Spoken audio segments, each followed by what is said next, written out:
Hey everybody, it's the Malliard Report.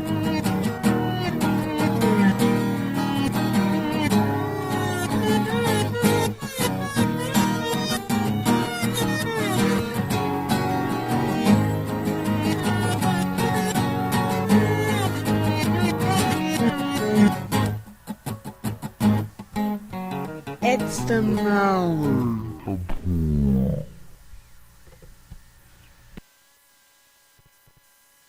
The Malliard Report here on Fate Radio. I'm your host, Jim Mallard. How are we doing tonight? Good. Making sure I'm pushing everything out that I need to be pushing out. We look good there. Okay, here we go. Tonight I have C.L. Parker, the author of Supernova, on the show, but before we get too far, I want to thank Ken Tucker and Jimmy Tucker and Emily Tucker for the new intro. That is pretty cool, and I'll be using it as my outro. That's why I put bookends, because I'm always asked how much time's left, and I have no idea because I start rambling and I don't pay attention. So that way I know for when before Paranormal comes on tonight with Robin and AW, I will know that I have 30 seconds left and I can just push that button and know. So good. I'm glad to hear everybody's doing well. First thing I want to mention is the Malliard.com, Malliard. Next thing I want to mention is for those of you who are watching the Ustream feed, I don't know why anybody would be because my face is just wonderful. Oh, just kidding. I'm not doing a video show, I'm doing a radio show that just happens to be broadcast on Ustream. So don't look for me to be looking into the camera and smiling at you all night because it's just not going to happen. Try the show before for that. Alright, I want to mention my sponsor, The Spark. August 6th here in Meadville, Pennsylvania. 1 to 6 p.m. Admission's $10. It benefits Project Support Our Troops, local post 52. All the proceeds, all the admission there is going to benefit them. $10 is the cost to send the care package to a soldier overseas, so there you go. So that I'm looking forward to that. I'm looking forward to hearing John Sable with the ghost excavation. It seems like an interesting concept. I haven't really got to talk to him out loud about this. I've read his website. I don't have it off the top of my head. I think it's ghostexcavation.com. Go to the Grand Dark Conspiracy, and there's a banner up there. He's doing it at the somewhere in Ohio. I forgot. In a couple weeks. Look it up. You'll be interested. I'm interested to hear more about it. So there you go. My other baby at the Spark is the Forest State Paranormal Roundtable. It's going to be right in the middle of the Spark there. Investigators from 4 different states getting together under one roof and talking about it. I'll be hosting it. You'll probably see clips of it on the following Malliard Report. I'm putting a whole show together so you don't have to listen to me do an interview again. Pretty good stuff. I'm excited about that I don't have to dig up a guest. That's okay. So that being said, I hope that everybody's telling all their friends and inviting them to the Spark. I know that some of you can't make it, and I know everybody wants to make it, but that's okay. I know the economy's horrible, and there's not money to travel, and I don't know too many people that want to travel to Meadville, Pennsylvania anyways. Unless they fell and hit their head. I'm just kidding. Meadville's a great place. Send those letters to... I'm just kidding. Don't send any letters to anybody. But if you want to send me an email, it's jim@malliard.com. I'm going to switch the graphic here so you can get the spelling of my last name, if you're paying attention at home. MALLIARD.com. One more time for the shameless plug on my website. You're listening to Fate Radio. So with that being said, I want to plug the Spark one more time. I'm going to play about a little bit more. I am going to play the musical guest that day. Let's play one of his songs here. And I'll be back, and I'll be looking for our guest. As soon as this song's over, I get the feeling. So see how if you're paying attention. After this song, we'll be bringing you on here, and here we go. Reach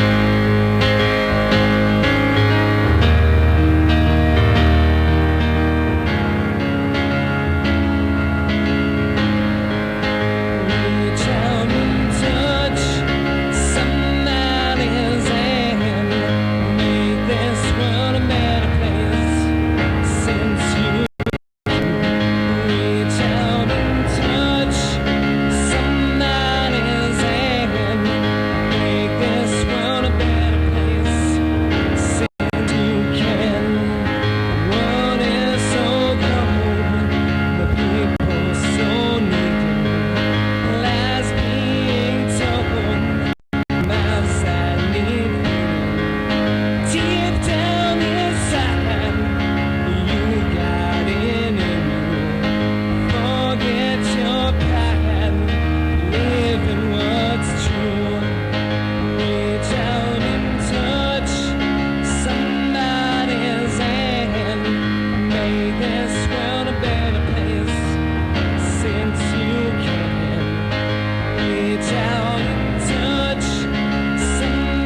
his little Judas Star there. Like I said, he's going to be performing live at the Sparks. So let's see if I can get my guest. See if I can get my brain to focus for 30 seconds and see if I can get her on here. I should have the James Long has a cool. Hello. Hello. How are you doing tonight? Well, I'm rocking. You're rocking. Well, that's pretty. I guess. I mean, it could be worse. You could be disappointed with the show so far and left and carried. No, I'm already entertained with the chat. Isn't that a great chat room? It is. It really is. Yeah, they keep me moving at times. That's the good news. So. So how are you doing tonight? I mean, besides rocking, how's everything going in your world? I'm trying to figure out there's feedback here. Everything is very hectic, busy as always. When you have deadlines and everything, it just Well, were you listening to it before, and then we still probably have the player open on the bottom there below the chat room? I thought I paused it. Oh, probably, but it has a mind of its own sometimes. So you can't pause me. Well,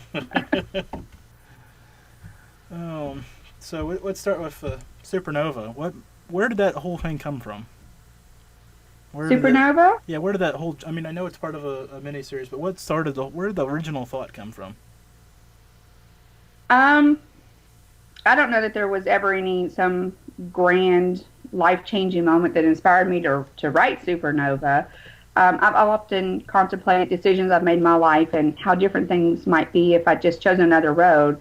I think that's where it was born. If you couple that with I'm a huge fan of paranormal shows. Anything paranormal, I will watch and just I'll eat it up. I'll even DVR it. Well, so that leads me to my next question. Which one's your favorite? My favorite paranormal show? Yeah. Are we talking about documentary type things, or are we talking about either way you want to go? You can tell me all of them, I guess. I mean, I personally don't like the entertainment based ones that air on network TV, but that's just between me and you.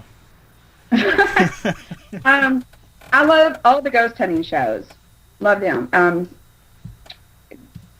Ghost Hunters International, all of them. I'll watch all of them. I'll even watch Finding Bigfoot is interesting to me. And then there are the network shows that you don't like. Love some Supernatural, Vampire Diaries, True Blood. Anything that's paranormal, I will watch. Well, True Blood's pretty good. I'll give you that one. But like I said, True Blood is hot. Maybe I'm just too close to the investigating for the shows to actually sit well with me. Actually, that's my favorite part is the ones that do the investigations. I love Paranormal State, and I love Paranormal State, the new class as well. That's a pretty good show. Psychic Kids, anything with Chip Coffey in it. I love him. Yeah, he seems to get it sometimes. I mean, I don't know if I have to meet the guy. I guess I shouldn't throw him under the bus until I actually got to talk to him. I've met him. And does he come across well on TV? I think so. Yes. Because sometimes people seem away on TV and they either good, bad, or indifferent. Sometimes they come across as cold or disingenuous, or the other case where they come across really warm. I mean, it all depends on how the editor wants to portray them. So it's always hard to get a read on people on TV. Well, and it's also, I think it depends on where you meet them too. I always go to Scarefest every year. We have that here in Kentucky, and Chip is a regular there. So he gets approached by so many people just trying to walk from one place to the other. That I can completely understand him just being like, okay, enough. I just want a cigarette. But no, he wasn't that way when I met him. He was, great to give hugs and take pictures, and even when he was talking to someone else, he was fine with it. But I can understand it if he were to walk away. Yeah, well, that's anybody's right to do. I mean, absolutely. So, have you had any weird encounters with a fan yet? From a fan? Yeah. Well, I have one fan who got a tattoo on the top of her foot from something that I wrote in a book, and then she sent that to me. I don't know how weird that is. That's for life, though. But I really kind of was more touched by it than freaked out by it or anything. Well, that's still, I mean, it's cool, but it's kind of, it's weird at the same time. I don't know if I'd want something so I said tattooed on somebody's foot. Well, of course, I'm not a writer either, so I. But you know what I said is written down in a book and will be there forever anyway. But for them to have been that inspired by something that I wrote, that's awesome. Yeah, I think I like I said, I'm not a writer, but I think that'd be pretty cool to actually have something that lives, well, in this person's case, forever. So, of course, your books will too. They'll end up in a library somewhere, and they'll be there until. We hope. We can hope. Well, I'm gonna say it. I'll just be bold and say that's where it's gonna end up. And all right, cool. You're on my number one person list right now. I'll give it a few more minutes. This interview's not over. You might hang up on me. Oh, I doubt that. I've only done that to one guest so far. Of course, I had so much. I had tech issues, and all I heard was a screeching noise from my microphone, so I just hung up on them. So I didn't figure they wanted to hear that either. So, and then their phone line died, or that was what they told me, anyways. So, but he wants to come back on, so we'll see if it comes out or not.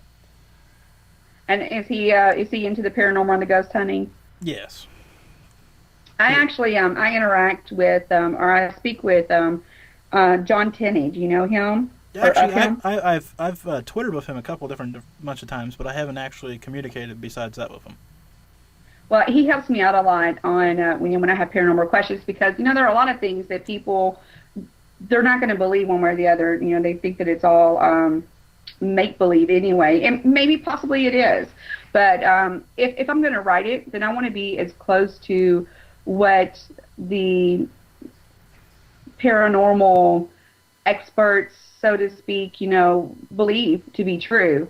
I try to be as right or as accurate as possible in things that I write, even though I have to take the creative route too, and have that reserve that part of it. Yeah, it's got to be a fine line, because I mean, even when I'm telling somebody that a personal experience that I have, they're always looking at me like, really? That's great. What book did you read that in? Or that disbelief, and until somebody actually has a paranormal experience, they won't believe anything that you tell them. Well, sure. Well, here's the thing. In my mind, you've got to believe that there's something else out there other than our normal, mundane lives that we're living. You get up, you go to work, you come home, you cook dinner, you put the kids to bed, after you do their homework with them, you go to sleep, and you get up and you do the same thing every day. So, what's the fun in that? There's got to be something else out there, too. And I think it's more, there are people, in the scientific realm that are interested in it, and then you've got it on the other side of that where they don't believe it at all. You have to give them some hard proof for it, and I think that there's hard proof out there. But for me, as a writer, and I have a creative mind, I'd like to think, I'm sorry, I'm getting distracted by the chat. It's okay. It's very easy to do. You see my fans in there? These are I bring my own fans. I'll bring your own fans, because apparently I don't have that many, so at least you brought somebody. My own entourage. Actually, I know where most of my fans are tonight. One of my good friends is getting interviewed on another network. Uh-huh. So they're probably all over there. Score. Because I told them that I'm recording tonight's show, and they said, oh, well, then we'll just go. Wow. So tell them that I'm hurt. Oh, my feelings. At least they're going to listen to it. Okay, cool. If not, heads will roll. Oh, it does. I'm sorry. They may have wanted to ask me what color my panties are right now. Then they won't know. I'm kidding. Sorry. Oh, boy. Taking a curveball there. Jeez, oh, Pete. I told you just can't. You'll never know what might come out of my mouth. That's Are you ready to hang up? That's okay. No, I haven't hung up yet. Why would I hang up yet? I've still got another 40 minutes to broadcast. I can't hang up yet. I tried this last week, winging it by myself. That didn't turn out too well, so. No. Commando. Yes, apparently I'm commando. Well, whatever works for them. I mean, whatever mental image they want. I mean, They know me well. So, I wanted to talk about the writing process because I know you've talked to Lady J of the Eclectic Artist Cave, and she's going through this publishing process herself. What was yours like to get the first one out? Well, I actually got lucky myself. I wrote the original manuscript, and I did shop it out to only about a dozen agents, and I got a very polite no thank you from those. And you have to really send it out and shop it out to way more agents than that before you get a bite.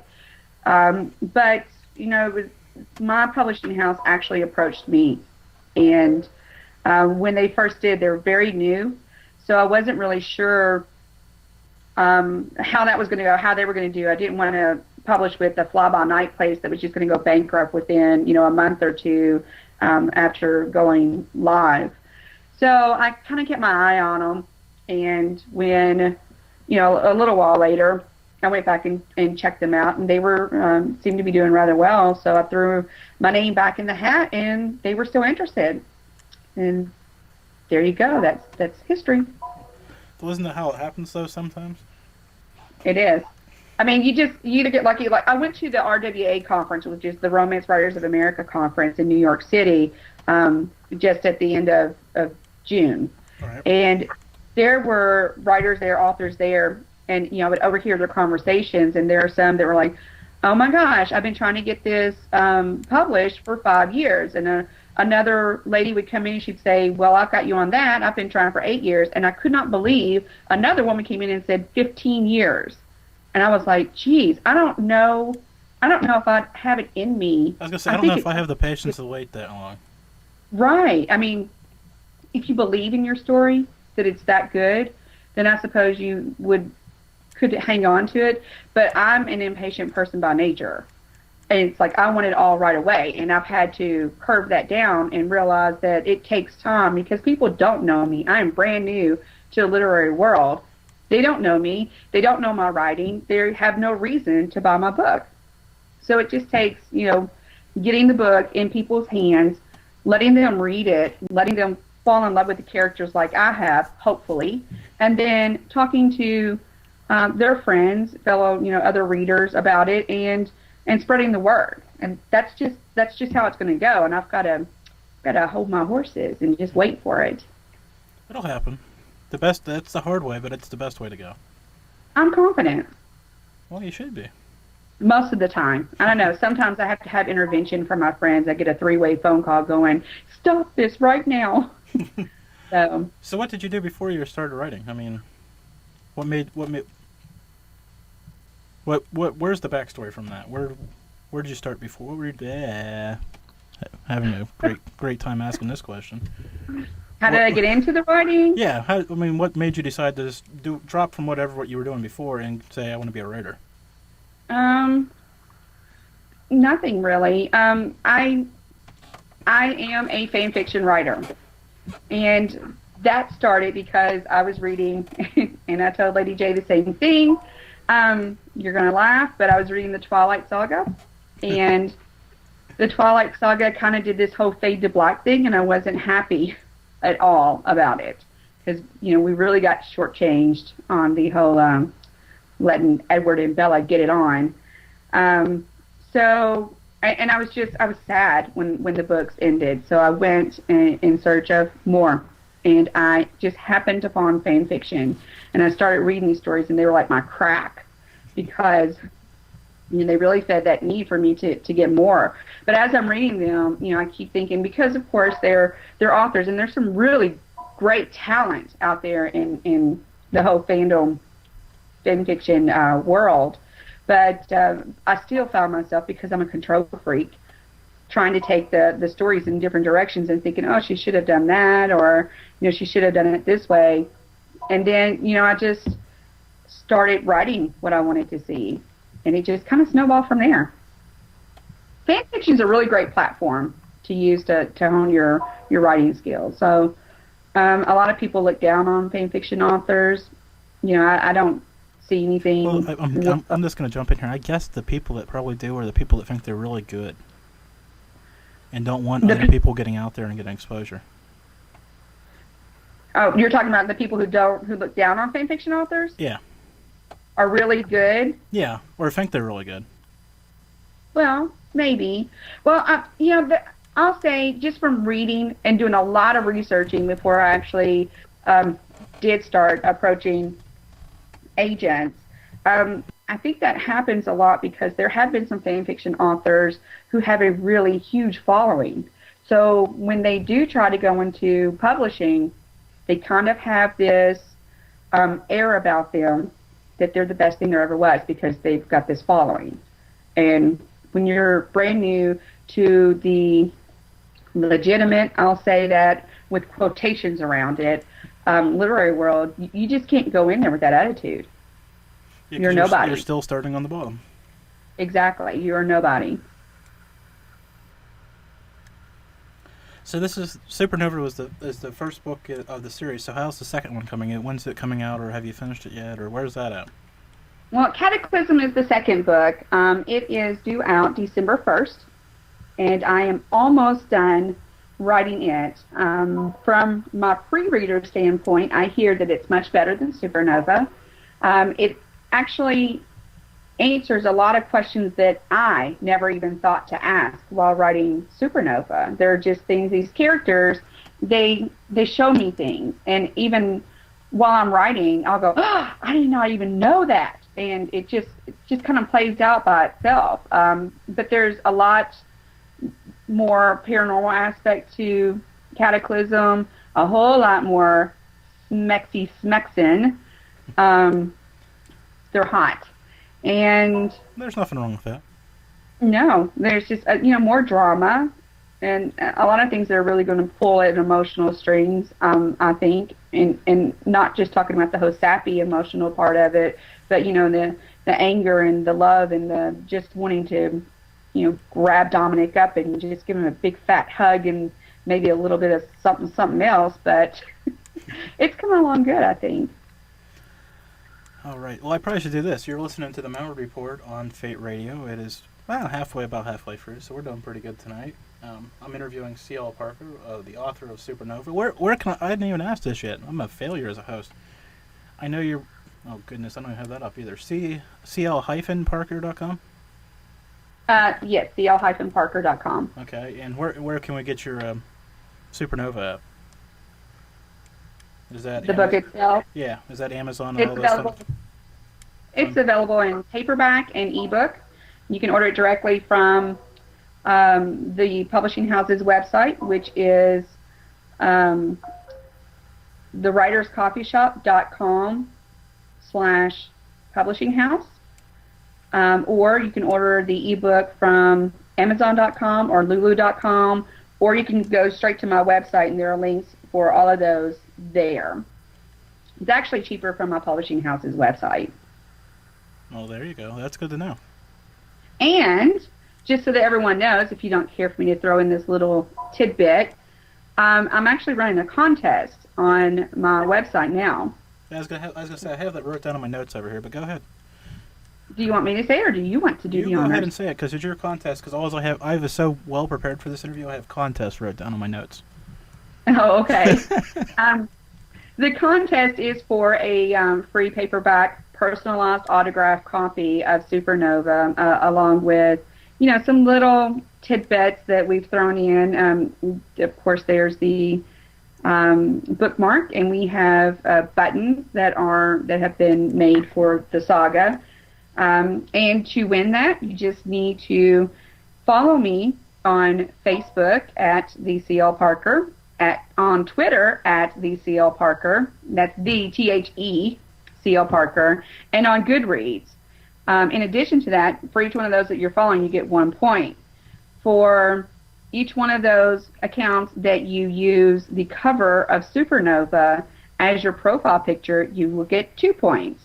And for commenting on the Leave Feedback tab on my website, telling me how many points you've racked up, where you've racked those up, and giving your email address, you'll get another point. I'm also offering 5 bonus points if you go to Goodreads.com and vote for me for the best breakout author novel. There you go. And we're going to run that through July 31st, and then we will pick a winner. Sounds like a good idea. It's all about trying to get the information out there. We want to get the book in people's hands, but at the same time, we need to spread the word. Yeah, well, you got to spread the word, and then hopefully people will follow through and get the book. So. Hopefully, yes. I know. Trust me. I'd give them away if they'd let me. I just want the character stories out there. Yeah, well, you got to pay for the printing, though, so can't do that too many more times. Exactly. So we talked about where you get your. This is going to be a loaded question. This is a good question. I like this one. We talked about where you get your paranormal insights from. Where do you get your here we go, romance insights from? Do you have somebody you turn to help you write with that? To write the romance part of it? Yeah. I mean, I'm sure that you could probably handle it yourself, but. That's what I was going to say. Sweetheart, that's all imagination. What all romance writers do is they write exactly because, let's face it, the majority of people that read a romance novel are women. They make up the majority of it. So basically, we write what either we ourselves want or what we know that these readers out here are not getting from their significant others, because it's all about that. You've got to turn them on and heat them up. As we knew, that was a loaded question that I already knew the answer to, but I just wanted to hear it anyways. So, because you never know. I guess I could have been wrong. You could have said I turned to somebody and had this really great thought-filled answer, and I would have felt bad for not asking it then. But there's not a whole lot of thought that goes in that. That's more along the lines of, you close your eyes and you write it. You see it and you write it. And then you get up in the middle of it and then you come back to it later. So is that hard to control what you want? I mean, obviously you want to get the visualization out there, but where's that line for you? I think maybe I heard you talking about this with Lady J. Maybe that's why it's sticking in my head as a topic to talk about. The line for? Between, let's just throw it out there, a sex book and a romantic novel. How do you process that in your mind? Where does that gray area form? I don't know that there is a gray area. Myself, when I'm writing, I let the characters tell me the story. I see it play out in my head like it's a movie. And I just try to put it into words in a way that will allow the reader to see, hear, feel what I see, hear, and feel from them. I'm just the conduit. It's the character story. I'm just the conduit through which they decide to tell it. And when we're talking about that gray area, it really depends on these characters. Dominic and Kerrigan, who are the main characters in Supernova, they are not raw and dirty. Where on the other side of that, I have another series of 7 7 books that I will be writing after the Supernova saga. And these guys, because they're all hot guys, each one of these books, they will be. So I will not hold them back. I do not hold my characters back whatsoever. I write exactly what I see, and people are either going to like it or they won't. But I'm not going to compromise what they're telling me. So I know I sound really crazy, don't I? No. What they're telling me. No. Trust me, as long as they're not telling you to go to a liquor store, knock off the clerk, and rob the place, I think we're okay. They might. There's a fine line between brilliance and insanity, and authors they write it, or they walk that line every single day. We're not crazy. You sure? Well, not all of us. I think we have to have a little bit of that crazy factor, maybe, to have the imagination that we do. So these characters go everywhere with you, and you pick up more and add to them? I'm sorry, say that again? These characters, they're in your head all the time, so you're imagining, as you're going through the grocery store, you might see something that would spawn something for your book? Oh, absolutely. Well, I'll tell you, there were 2 scenes that were my favorite scenes that I wrote in Supernova.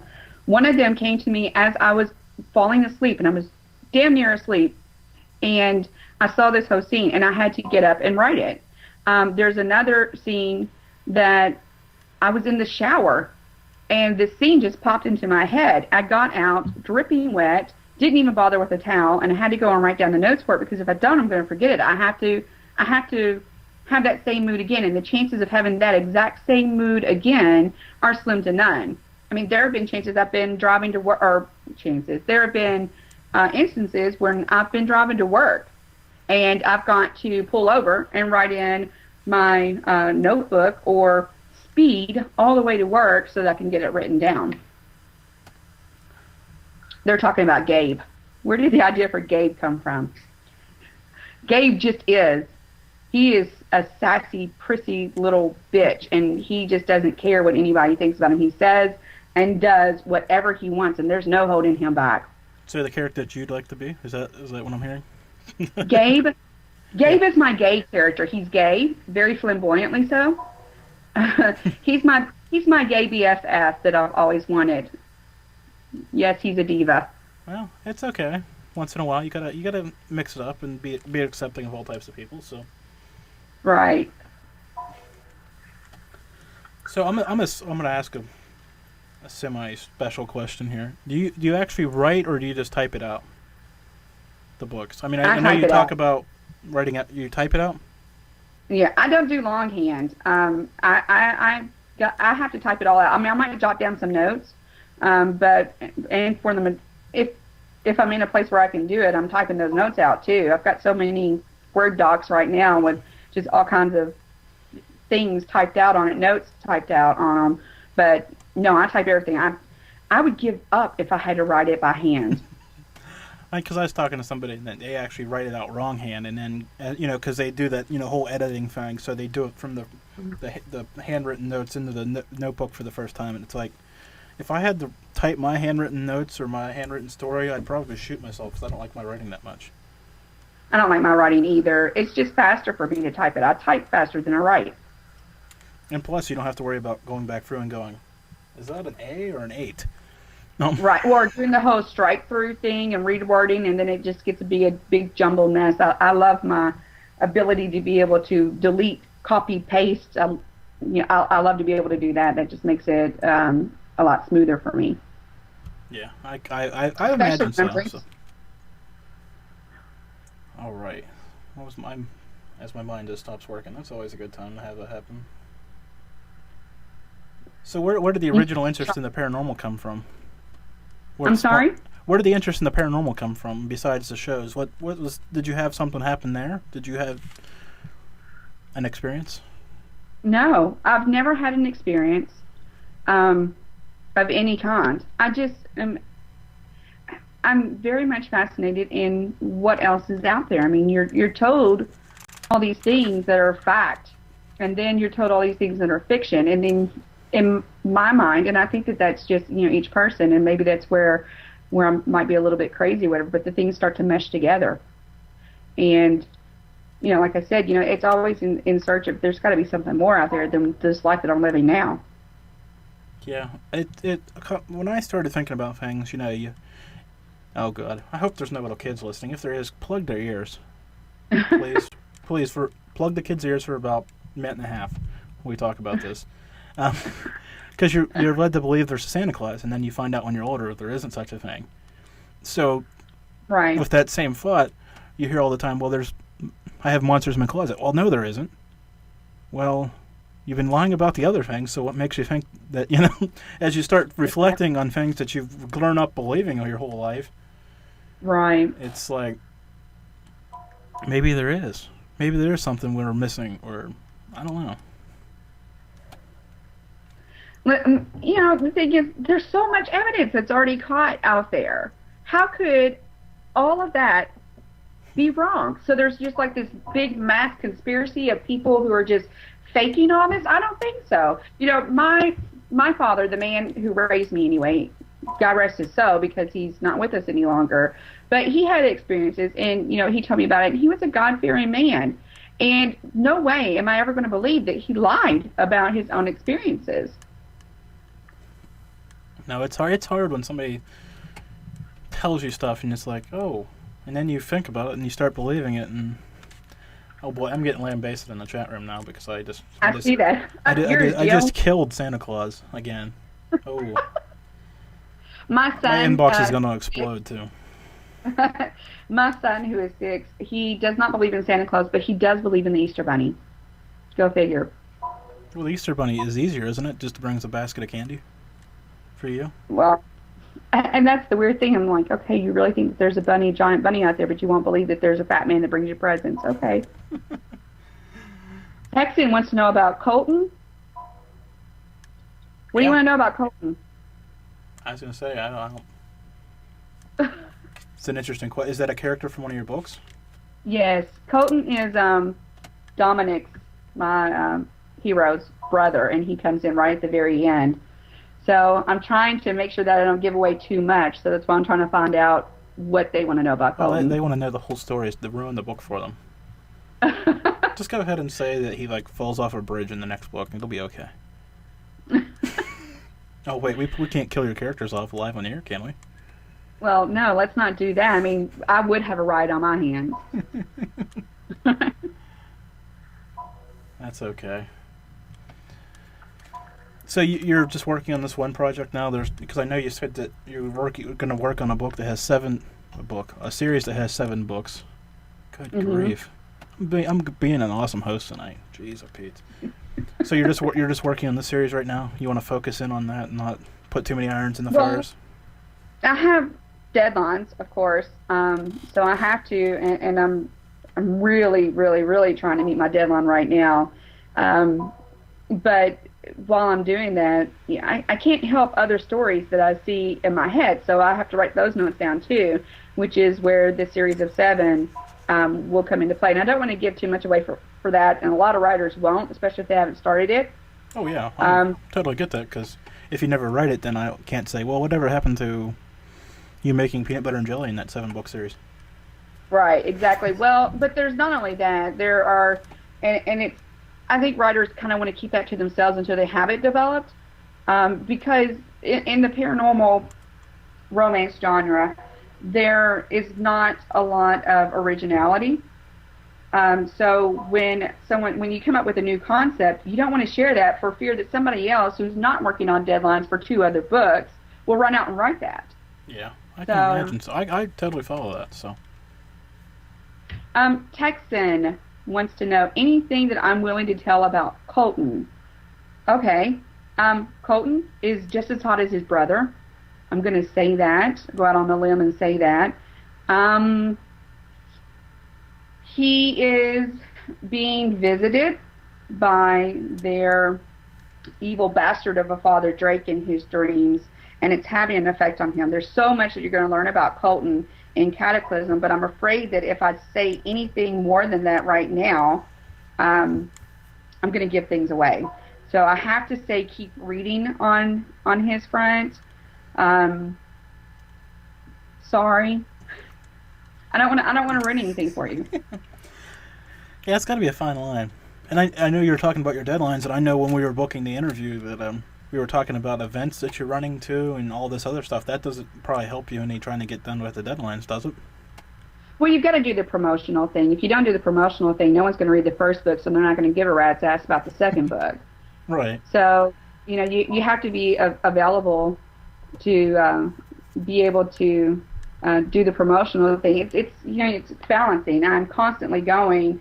I do work a full-time job. I have children. I'm a single mom, so I'm taking care of home, kids, my real job, and promotional things with Supernova to try to get the word out there, trying to interact with readers and friends and fans and so forth, while still trying to, meet the deadline and write the next book, plot the next book, and then also jotting notes down for the next series. It's a never-ending cycle, and somewhere in the middle of all that, I've got to watch my paranormal shows. My DVR cannot be abandoned for too long, because when it starts erasing things, Mama gets upset. Well, thank God for DVRs, though, right? Exactly. I love my DVR. So, okay, we're gonna ask a paranormal. Have you watched the Paranormal Challenge yet? The show of Zach Bagans, where he puts the 2 teams in the same place and they go around. Yes, Yes. Zach, God love him. I mean, I do. I love him. He's got the hottest bod I've ever seen, and I don't care how many times I'm told by a particular man that he's on steroids. The man's hot. I don't care. Well, I mean, he's a ghost hunter. He can be on steroids. He's not hitting baseballs. It's okay. But, yes, it would be nice if writing came with lots of money, JK Software. But anyway, sorry, I'm just responding to them seeing that. You're allowed to do whatever you want to do at this point. No. It'd be nice if a lot of things came with a lot of money, but we'll skip that point for a minute. We'll go back to the paranormal challenge. Okay, paranormal challenge. Sorry about that. I got Okay. distracted. I think because I was thinking about Zach in that show. Lady J, did you see the show where he took his shirt off? Okay, anyway, sorry, this is your show. It's okay. No, you're doing good. Yes, I've seen it. I prefer to watch them instead of the paranormal challenge so much because I think that they limit them. Yeah, as a guy that runs a paranormal team that's, could appear on a show like that, it's like they're cutting it so the teams look so, I don't want to say horrible, but it's almost horrible. Amateurish. Yeah, it's like they want to present themselves as professionals. I mean, they look great on their show, and then they cut this show so it looks so bad. It's like, wow. I mean, I don't know if they offered if I'd be on that show because I don't want. I mean, I know I'm far from being the best paranormal investigator in the world, but I don't want to have those clips out there of me looking totally stupid either. Right. Well, and then they give them the time limit. So if they are in the middle of, they've got, things that are happening around them, they've got to stop all of a sudden. I mean, I would think as a paranormal investigator, if it were me, and I'm not a paranormal investigator, but if it were me and I was at that point, I'd be like, screw the time limit. I'm getting this evidence.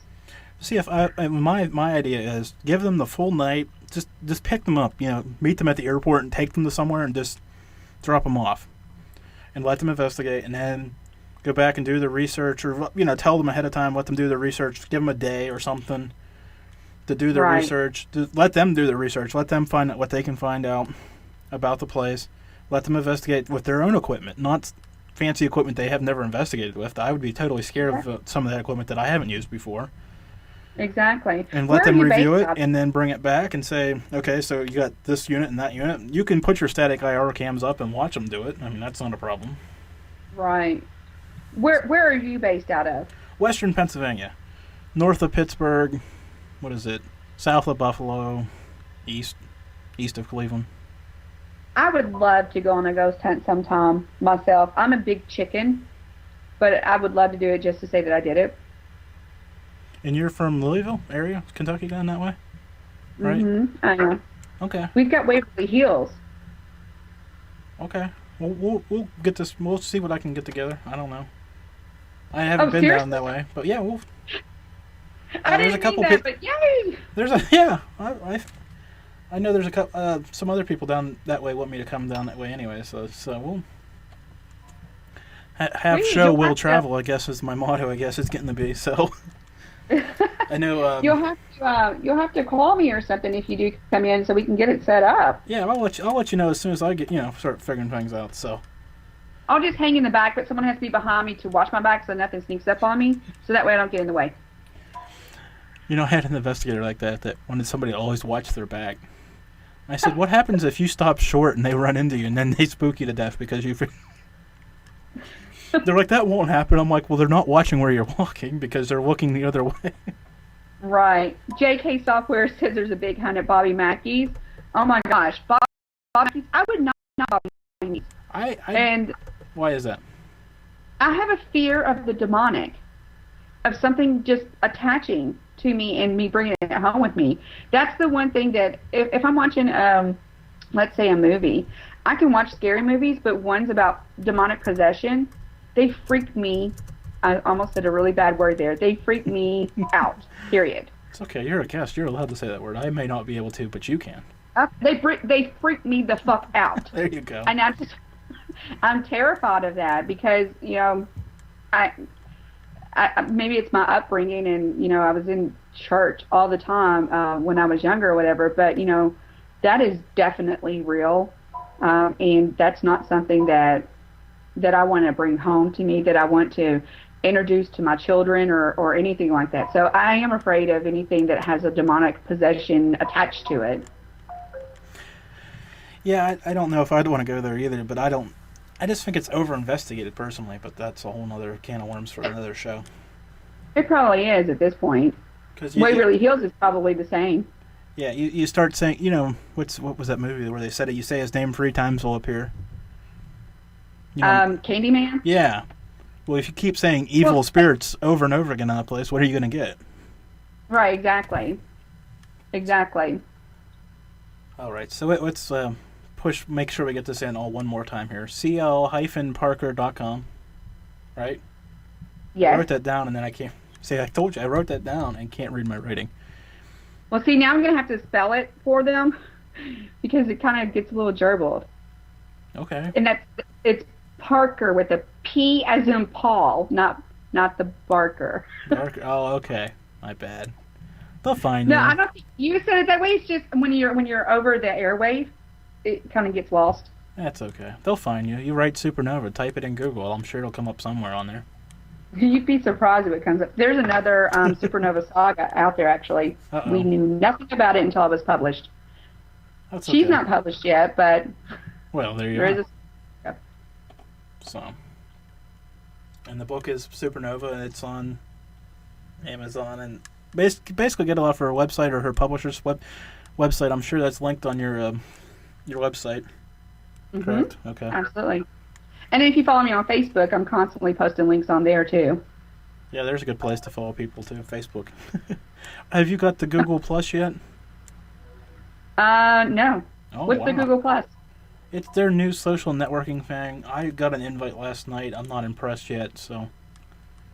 You put people in circles, I don't know. I guess I haven't messed with it long enough to be impressed, but I don't know. Well, you know, Jim, I mean, the truth of the matter is there's so many circles out there, so many social networks out there, that adding another one to my already overflowing cup just would not be a good idea. That's what I thought, but somebody said, well, just put a page up there and see what happens to it, so that's what I did.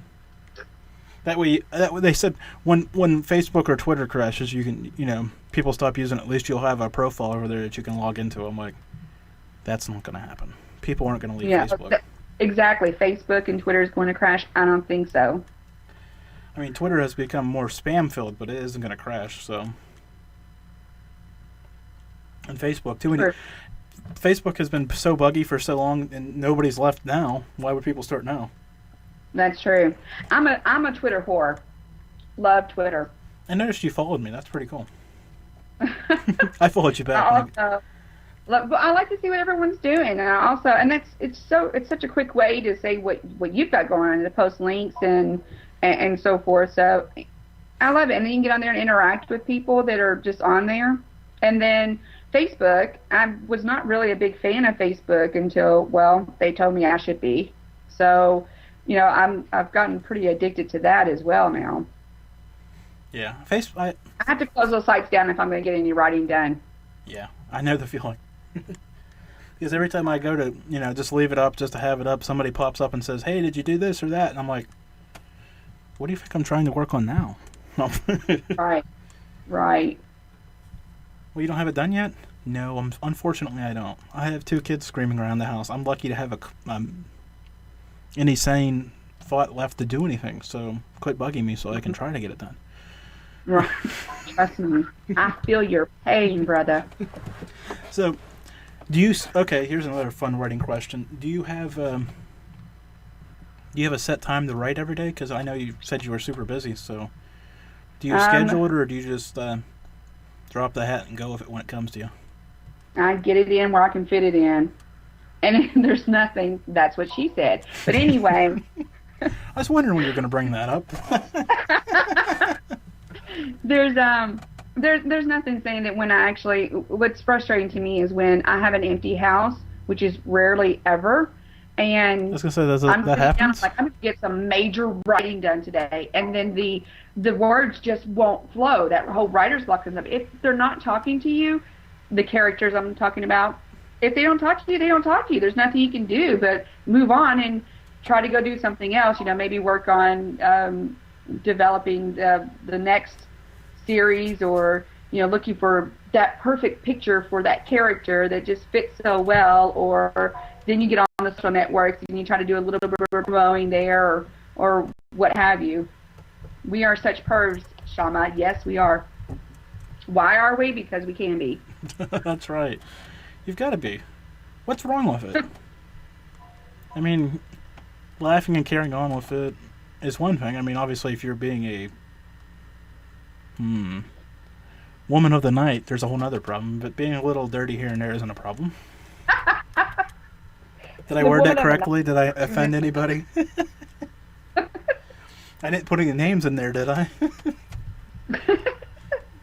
That's always I think you covered it with the That's always my big fear. Like, I'll start talking about something. There's always that person in the back of your head that you're thinking of when you're, talking about, like, right.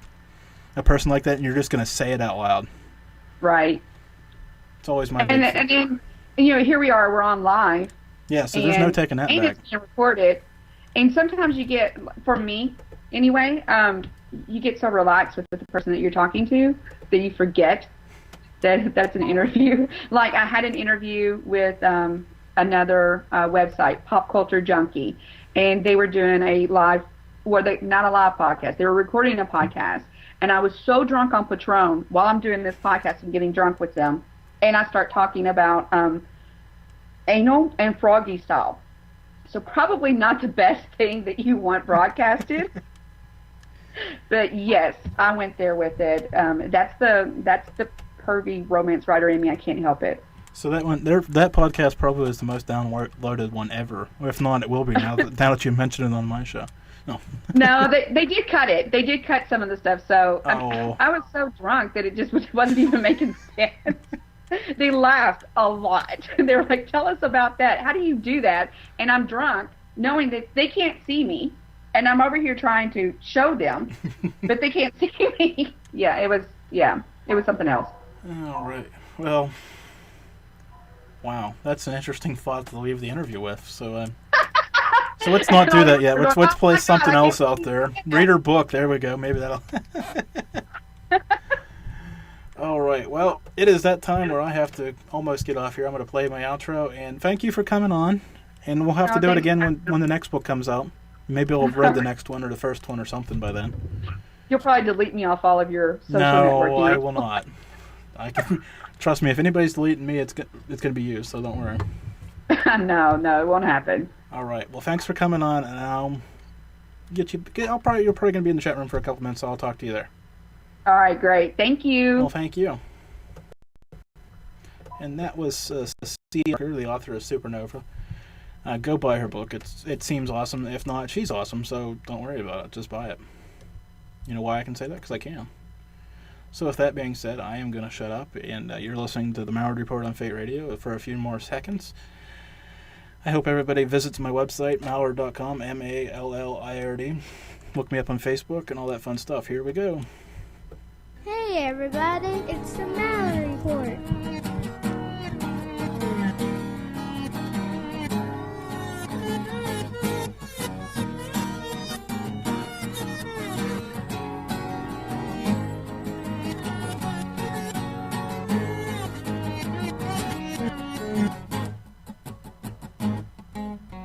It's the Malliard